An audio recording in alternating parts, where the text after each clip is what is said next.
ஜெய் சாய்ராம். ஜெய் குரு தேவதத்தா. குருர் பிரம்மா குருர் விஷ்ணு குருர் தேவோ மகேஸ்வரகா. குரு சாட்சாத் பரபிரம்மா தஸ்மை ஸ்ரீ குருவே நமஹா.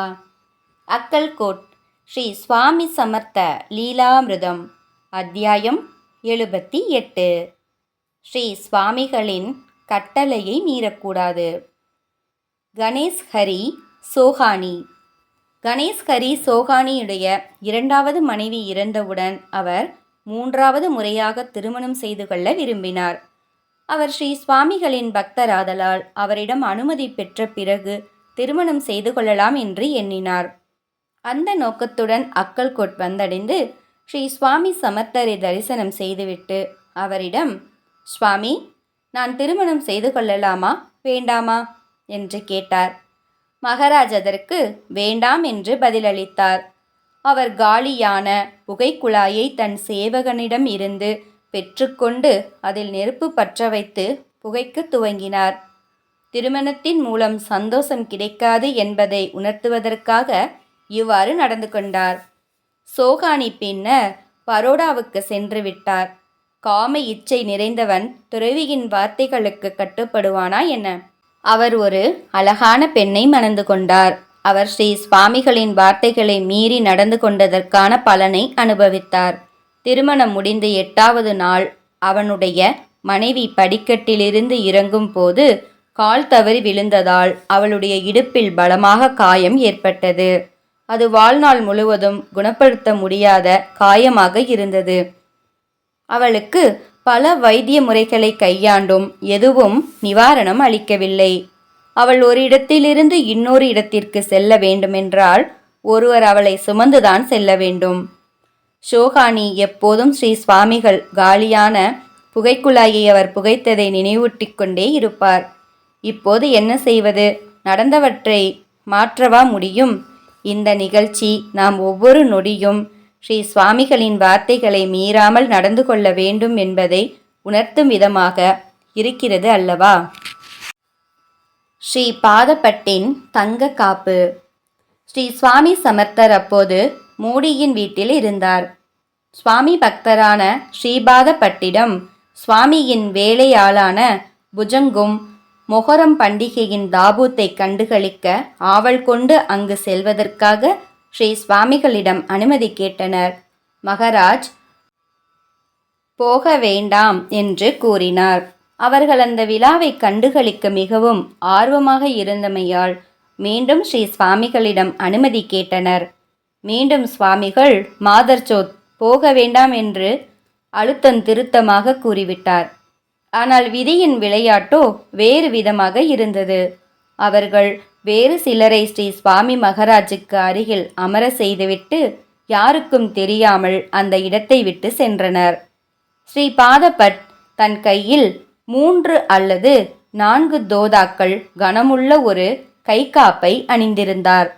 அதை கூட்டத்தில் யாராவது எடுத்து விடுவார்களோ என்கின்ற பயத்தில் அதை புத்திசாலி வேலைக்காரனான புஜங்காவிடம் கொடுத்து பாதுகாப்பாக வைத்து கொள்ளும்படி கூறினார்.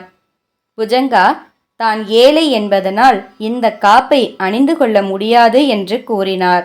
ஆனால் ஸ்ரீ பாதபட்டோ அவனை கட்டாயப்படுத்தி அணிந்து கொள்ளுமாறு கூறினார். இருவரும் கூட்டத்தில் நுழைந்து தாபூத் நிகழ்ச்சியை கண்டு களித்தனர்.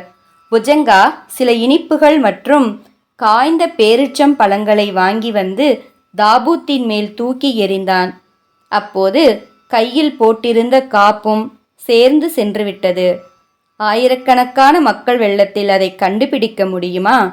2 மணி நேரங்கள் தொடர்ந்து தேடியும் அது கிடைக்கவில்லை. வருத்தத்துடன் ஸ்ரீ சுவாமி மகாராஜிடம் வந்து சேர்ந்தனர்.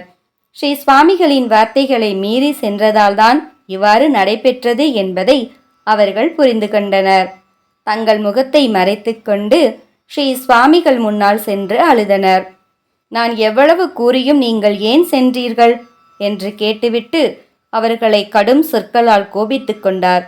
இருவரும் தங்களை மன்னிக்குமாறு பிரார்த்தனை செய்து கொண்டனர். தான் இவ்வளவு அதிகமான பெருமானம் உள்ள தங்கத்தை எப்படி ஸ்ரீ பாதப்பட்டுக்கு திருப்பி அளிப்பது என்று புஜங்கா தன் வேதனையை ஸ்ரீ சுவாமிகளிடம் வெளிப்படுத்தினான். மகராஜுக்கு புஜங்காவின் மீது தனி பிரியம் உண்டு. ஸ்ரீ மகாவிஷ்ணுவுக்கு ஜெய விஜயம் போல இவன் ஸ்ரீ சுவாமிகளுக்கு வாயிற்காவலனாக இருப்பான். ஸ்ரீ சுவாமி மகாராஜ் புஜங்காவின் மீது பரிதாபப்பட்டு, அழாதே, கை காப்பு தானாகவே வந்து சேரும், அமைதியாக இரு என்று கூறியவுடன் அவருக்கு நம்பிக்கை துளிர்விட்டது. சில மணி நேரத்திற்கு பிறகு ஒரு காவல் அதிகாரி இருவருடன் அங்கு வந்தார். முன்பே ஸ்ரீ பாதப்பட்டும் புஜங்காவும் காவல் நிலையத்தில் புகார் அளித்திருந்தனர். அங்கு வந்த இருவரில் ஒருவன் அந்த கைகாப்பை எடுத்திருந்தான். இன்னொருவன் அதை பார்த்திருக்கின்றான். இருவருக்குள்ளும் அதை பிரித்து கொள்வதில் மிகுந்த கைகலப்பு ஏற்பட்டதால் இந்த விஷயம் காவல் அதிகாரிக்கு தெரிய நேர்ந்தது. உடனே அவர் மகராஜிடம் அழைத்து வந்திருக்கிறார். இப்போது ஸ்ரீ சுவாமிகள் கூறிய வார்த்தை உண்மையானதை நினைத்து புஜங்கா மிகுந்த மகிழ்ச்சி அடைந்தான்.